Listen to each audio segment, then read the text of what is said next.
Salut tout le monde, j'espère que vous allez bien. On se retrouve aujourd'hui pour une nouvelle vidéo sur la chaîne. Aujourd'hui dans cette vidéo, on va parler de l'utilisation des SARMs, donc ce qu'il ne faut faire et ce qu'il ne faut pas faire. Donc ça sera surtout une vidéo dédiée aux individus qui souhaitent utiliser les SARMs, uniquement les SARMs et non accompagnés de base de testostérone ou autre. Une vidéo sur ce qu'il ne faut faire et il ne faut pas faire avec les SARMs. Avant de commencer cette vidéo, si vous souhaitez soutenir ma chaîne YouTube, n'hésitez pas à checker ma liste de sources en description pour vos besoins personnels. Et puis c'est parti pour la vidéo.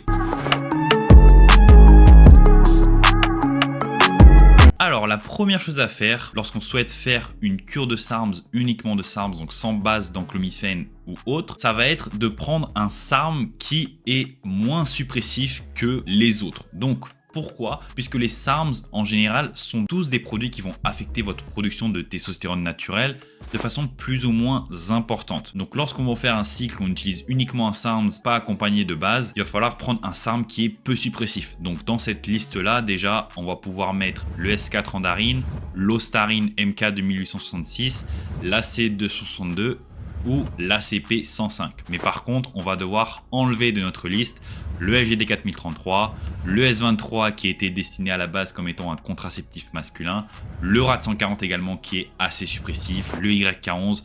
Donc voilà, tous ces SARMs suppressifs là, faut les enlever de votre liste si vous souhaitez faire une cure de SARMs uniquement de SARMs et non autre chose. Je mets pas ici le MK677, la Cardarine, le SR9009 puisque ce ne sont pas des SARMs, ce sont des produits à part entière. Et ils ne rentrent pas dans la catégorie SARM, donc je ne vais pas parler d'eux aujourd'hui, mais bien sûr que vous pouvez utiliser du MK677, de la Cardarine, du SR9009, puisqu'ils ne vont pas affecter votre production naturelle de testostérone. Ensuite, ce qu'il faut comprendre, c'est que lorsqu'on fait une cure de SARMs, donc solo, il va y avoir une différence entre la suppression et l'arrêt total de votre axe HPTA. La suppression dont je parle la plupart du temps, c'est une suppression où vous allez avoir les niveaux de LH et de FSH qui seront toujours activés, mais qui vont être beaucoup plus diminués qu'à la normale. Donc c'est-à-dire que vous allez garder votre axe HPTA, il va toujours continuer à fonctionner, mais il va diminuer, on va dire, sa capacité de fonctionnement. Donc, c'est-à-dire que lorsque vous allez arrêter la prise de produits qui sont uniquement suppressifs sur l'axe HPTA et non qui l'arrêtent totalement, ça va être beaucoup plus facile de récupérer après. C'est-à-dire que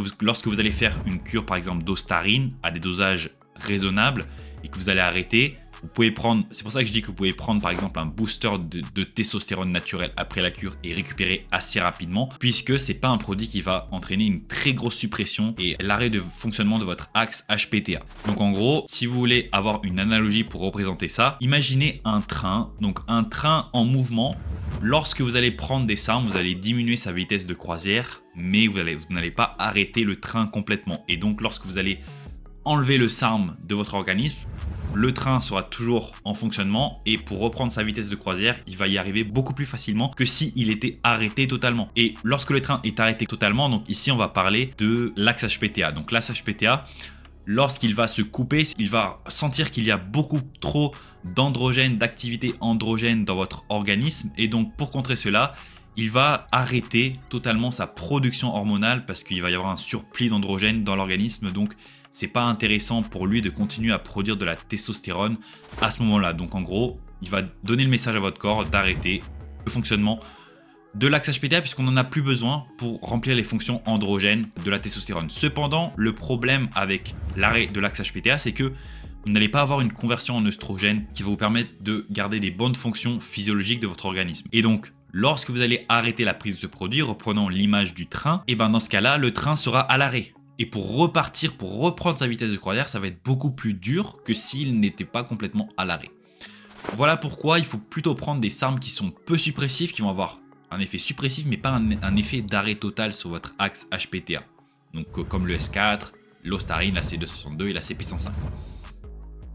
Également, même si vous prenez des SARMs peu suppressifs, il ne va pas falloir forcer sur les dosages, puisque même des SARMs peu suppressifs, si on les prend à des doses assez importantes pendant un laps de temps assez long, ils peuvent entraîner une suppression assez conséquente au niveau de votre axe HPTA, bien que moins importante qu'avec certains autres SARMs plus puissants, mais c'est à prendre en compte. Donc par exemple avec l'Ostarine, il ne va pas falloir dépasser 20-25 mg par jour et pas plus de 8 semaines, sinon vous allez vous exposer à une suppression trop importante de l'axe HPTA. Personnellement, j'ai expérimenté avec l'Ostarine 12 semaines à 25 mg par jour. Je peux vous dire que le dernier mois de ma prise d'Ostarine, j'ai pas progressé parce que j'étais supprimé au niveau hormonal. J'avais pas de base de testostérone à ce moment-là, lors de mes premières prises. Et donc, j'ai fait 2 mois où tout allait bien, mais le 3e mois, voilà. Si vous ne faites pas de base de testostérone avec l'Ostarine, ne poussez pas plus loin que 8 semaines. L'utilisation des SARMs en solo, je le vois, moi, pour les individus qui ont testé les boosters de testostérone, qui ont testé la torkestérone, la créatine, qui ont testé toutes les méthodes d'entraînement, qui sont vraiment au point au niveau entraînement, au niveau récupération, au niveau alimentation, et qui souhaitent passer un palier, peut-être passer voilà, un palier de stagnation, et qui veulent quand même ne pas arrêter leur production hormonale. Ça peut être intéressant. Les SARMs seulement sans base de testo, donc voilà, en se limitant à la liste que j'ai donnée précédemment. Mais faites attention, même si vous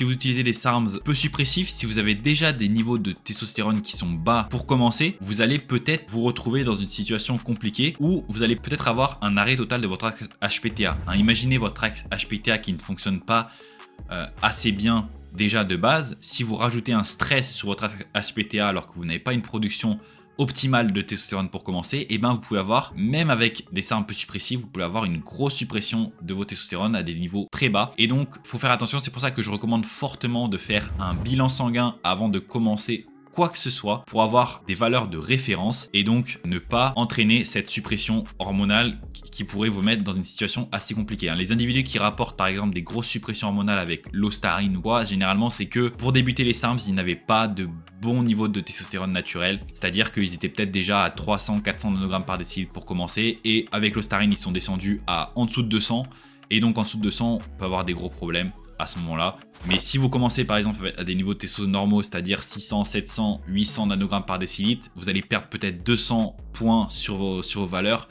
Ça va pas forcément se remarquer. C'est pour ça que je dis que voilà, un SARM peu suppressif, ça va pas forcément avoir des gros effets. Mais si vous avez déjà des niveaux de testo qui sont mauvais de base, faites attention. Également, ce qu'il faut faire attention en utilisant les SARMs seulement, ça va être l'arrêt de la production d'œstrogène, puisque les SARMs ne se convertissent pas en œstrogène, et ne plus avoir assez de quantité suffisante d'œstrogène dans votre organisme, ça va vous exposer à de nombreux effets secondaires, comme par exemple des douleurs articulaires et tendineuses, une mauvaise humeur, une libido vraiment mauvaise également. Il faut faire attention à ce shutdown des œstrogènes, puisque peut-être que vous pensez que c'est dû à la suppression de la testostérone que vous vous sentez mal, mais en fait, ce qui se passe, c'est que le SARM en question va continuer de remplir les fonctions de la testostérone, mais il ne va pas remplir les fonctions des œstrogènes. Et donc c'est important d'avoir une quantité minimale d'œstrogènes. Donc c'est pour ça qu'il est conseillé avec certains SARMs plus suppressifs, ou même avec ces SARMs plus suppressifs sur une période de temps plus longue, d'ajouter une base de testostérone. Donc une base de testostérone, c'est un produit qui va se convertir en œstrogène et donc permettre une conversion en œstrogène suffisante pour que vous restiez en bonne santé durant la prise de ces produits. Donc voilà, les SARMs, c'est pas des produits, c'est pas des compléments alimentaires, c'est pas des produits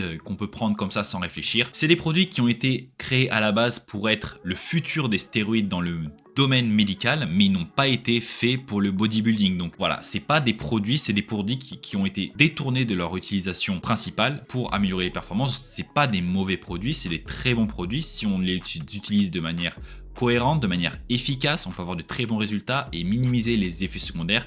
Mais pour cela, il faut faire attention à ce qu'on fait, bien se renseigner sur le sujet avant de commencer tout type d'utilisation. Et vous avez ma chaîne YouTube à disposition avec toutes les vidéos que vous avez besoin. Si vous avez des questions, vous pouvez me contacter sur Instagram, vous pouvez même bénéficier d'un coaching. Je peux vous coacher, je peux vous accompagner là-dedans si vous avez des besoins spécifiques. Donc voilà pour ma vidéo sur l'utilisation des SARMs en solo. Donc j'espère que cette vidéo vous aura plu. Si vous avez aimé la vidéo, n'hésitez pas à liker la vidéo, à laisser un commentaire, ça aide toujours pour l'algorithme YouTube, à vous abonner à la chaîne et activer la cloche des notifications pour manquer aucune des prochaines vidéos. Si vous avez n'importe quel type de question, n'hésitez pas à me la poser ci-dessous en commentaire ou alors aller directement sur mon Instagram qui va s'afficher à l'écran. Donc c'est Pierre-Gourdon, je réponds à n'importe quel type de question sans problème. Également, n'hésitez pas à checker mon site web pgsarms.com où vous retrouvez chaque semaine des nouveaux articles sur les SARMs, peptides, nootropics, compléments. Et vous retrouvez également sur mon site web tous les services d'accompagnement et de coaching que je propose. Donc voilà, si vous avez des besoins spécifiques à ce niveau-là, n'hésitez pas à checker mon site web ou alors à me contacter directement sur mon Instagram par rapport à ça. Et puis voilà, comme je vous ai dit au début de la vidéo, n'hésitez pas à checker en description ma liste de sources pour vos besoins personnels. Et puis on se retrouve très vite, à bientôt sur la chaîne. Allez, salut les gars, bye bye.